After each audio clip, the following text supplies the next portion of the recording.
I produced 3 episodes in the British Virgin Islands by myself. So for Hilton Head, I hired a crew with my own money. Let's see if this travel show idea and the video got better.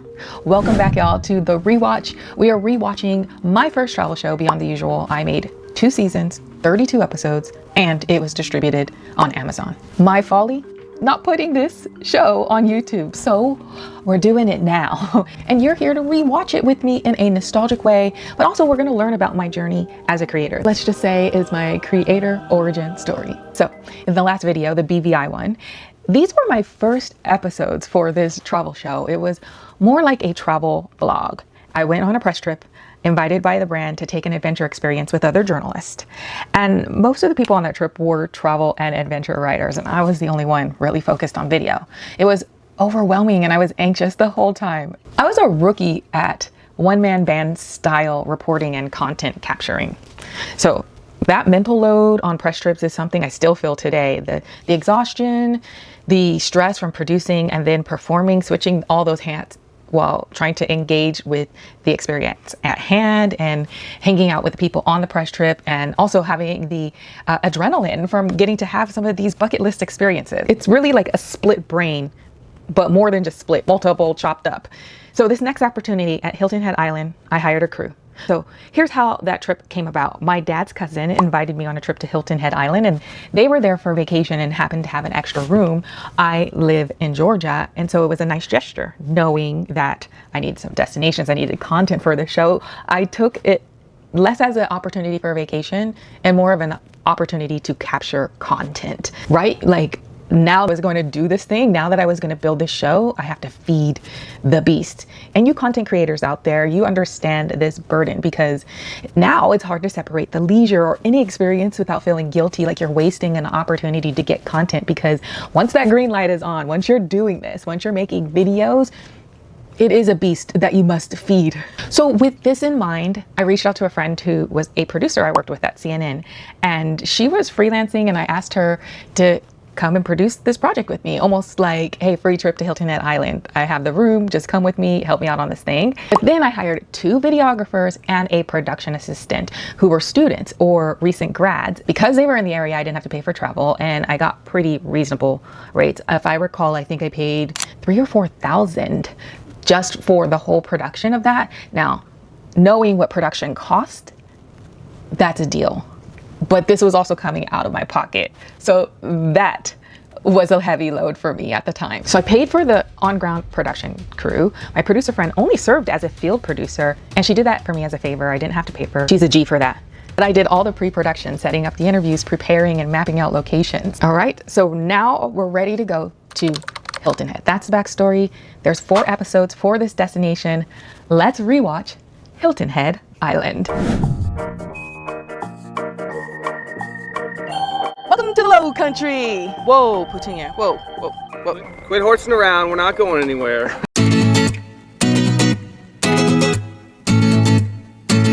It's beautiful. When we think of Hilton Head Island, we think of resorts, golfing, and quite frankly, old people.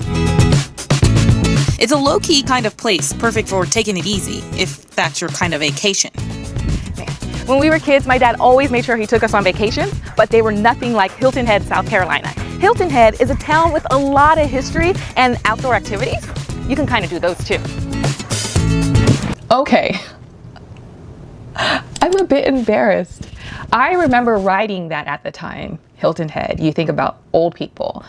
And that is generally the sentiment, but just rewatching it, what do you think? Oh my goodness, like, did I offend people? The stereotype is that people go there to retire. When you look around, you do see elderly people. Please let me know. Is there a cringe moment? Second thing to note, the imagery, the video quality, the opening, the stand-up, all top tier, all professional. What do you think? I'm very proud of that. At every turn, runners, bikers, and lots of tennis. I can totally do that. On the week we were there, we came across a That was a little weird. And then I was invited to play an amateur match. I mean, between you and me, this is the real reason I came out here anyway. Oh my God. But that's really the key for enjoying unique experiences, looking for them. And that comes down to even the place you stay. You know what strikes me? It's huge. I was told to check out Sea Pines, and it's kind of not fair to call it just a resort. It's 5,000 acres, and it's got 4 golf courses, 1 private, 3 semi-private. It's got miles of beach, bike paths, fishing, Ponds and lakes, hiking trails, horseback riding.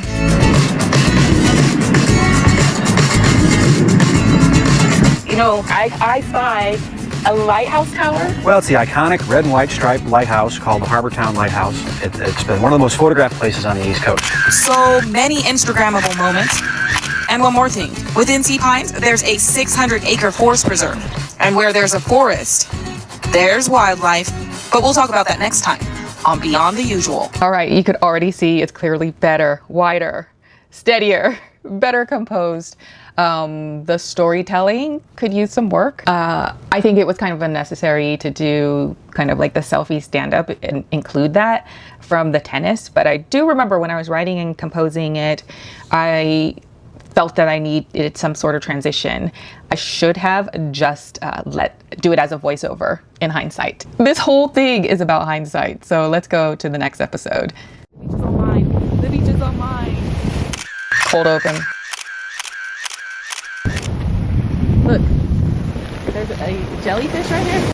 Reverting a little bit back to vlogging, which if it's done, it can be done well. Hilton Head consistently gets ranked as one of the country's top resorts. But we really could have started here. Let's see. The weather, the beach. Second episode. Those are kind of like my favorite things on earth. Second episode. Still haven't learned my lesson about trying to do stand-ups at the beach and on the ocean. Literally, did we not learn our lessons, girly? Let's continue. It's a top destination for golf, tennis, biking, you know, all the hoity-toity activities. You can come here for that, and you can also take a food tour, a ghost tour, a town history tour. I think one little flower escaped, John. It got away. This is lovely. Isn't this beautiful? So we're in the forest preserve. At the Sea Pines Resort, they offer other tours, horseback riding, hiking, all within their 600-acre forest reserve. I'm just gonna stand here and have them land on me. I'll wait. But we're here for Beyond the Usual, and that involves getting onto this quaint little boat and into this murky lake.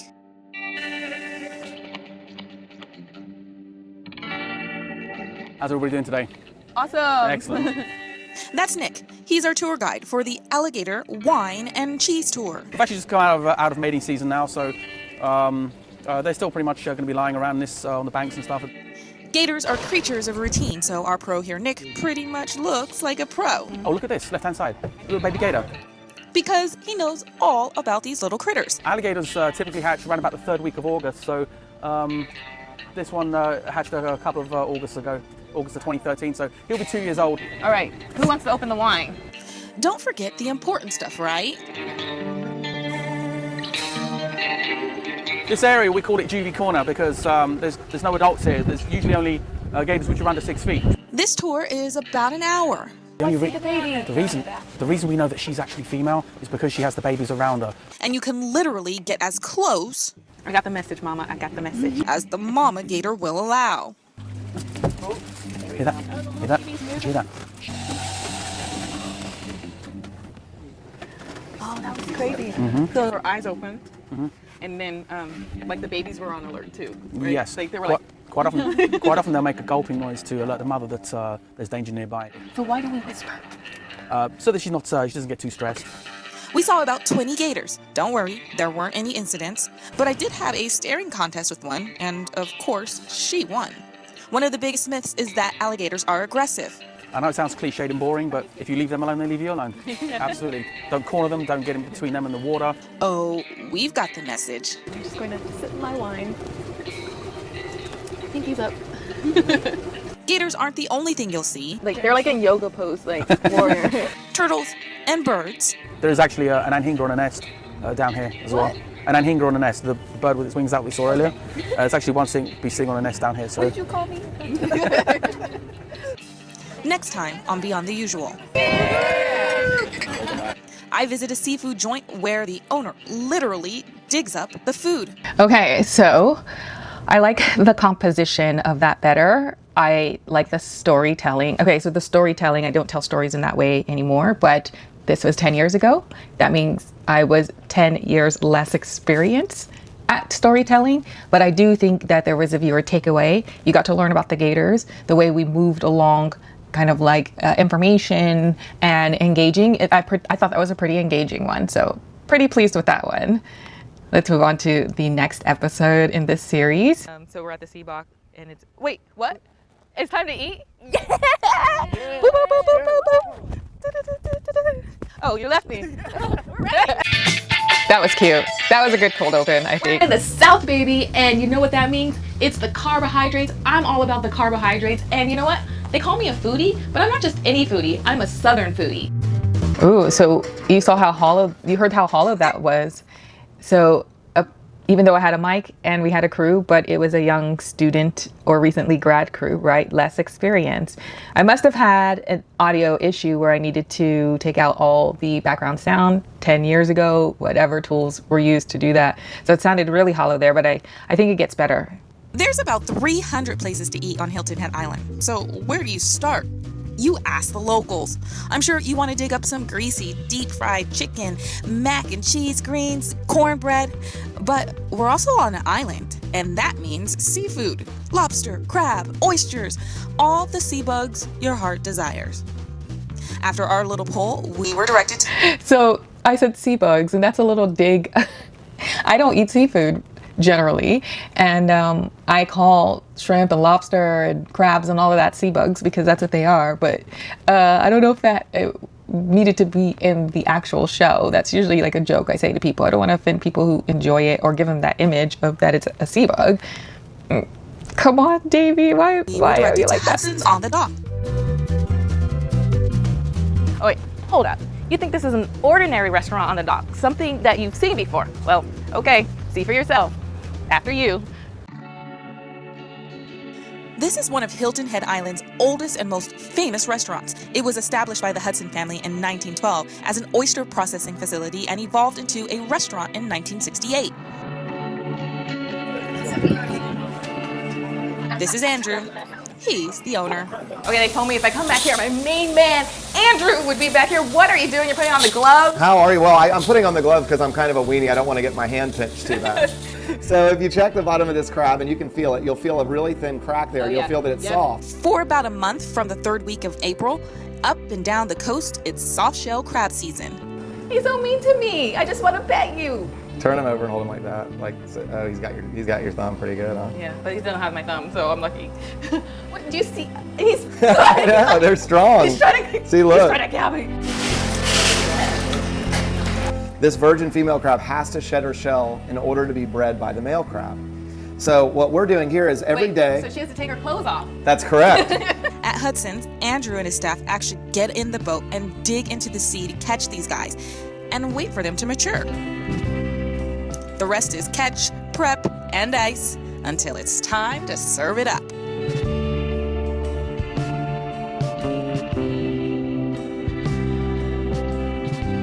What are you doing to me, huh? Well, we tried to give you a little bit of variety, but of course the soft shell crabs are kind of the thing right now, so we have to represent with those a little bit. Well, what we try to do is we have our menu of our old standbys that's been around for years and years and years. And if I changed it, I would probably get run out of town because we have people that have been coming for 40 years and they expect the staples.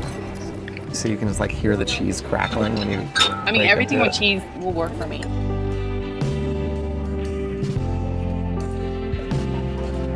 So this is a good bite for me? That's a good bite, and that's your buddy from earlier. Oh, it is? Yes. Okay, good. Yeah. You guys have a good relationship. Yes, I'm happy to do it. All right, yes, that was awesome. Nice work. Thank you, Andrew. Yeah, soft shell crab fan, I love it. That was nice. That was a nice episode. I enjoyed that one.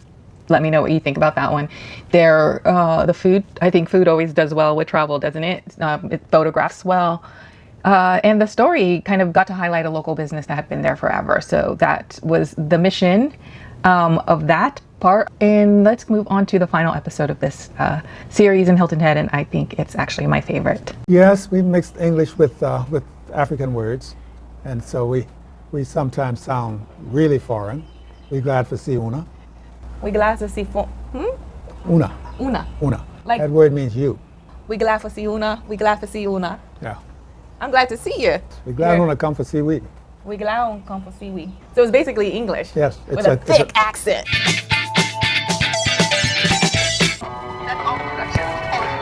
I'm about to explain in this episode how special Emory Campbell is, but he really is such a special guy. And I still treasure this moment that I got to spend with him and learn from him. He is basically the legacy holder for the Gullah Geechee people of the South Carolina, all the way down to Florida in the Barrier Islands.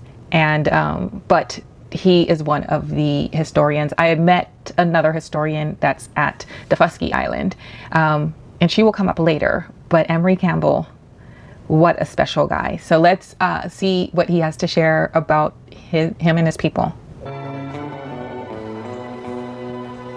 That's Emory Campbell, and when you're in Hilton Head Island and you want to know about the Gullah culture, he's the man to talk to. Biggest myth about your people. Well, that we are strange people, that we eat a lot of rice, which is true, but some people think we eat rice all the time.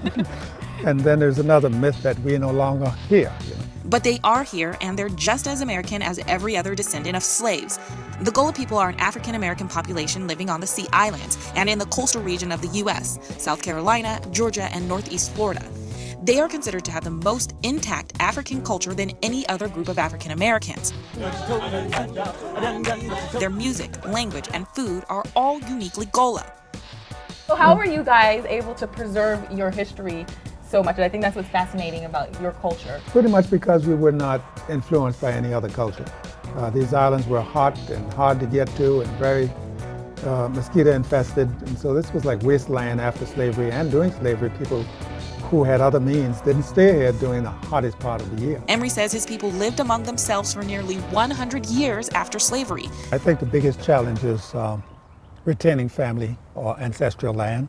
He says historically, families lived in compounds, and that's how the stories and traditions and even the language of their culture survived. We mixed English with African words, and so we sometimes sound really foreign.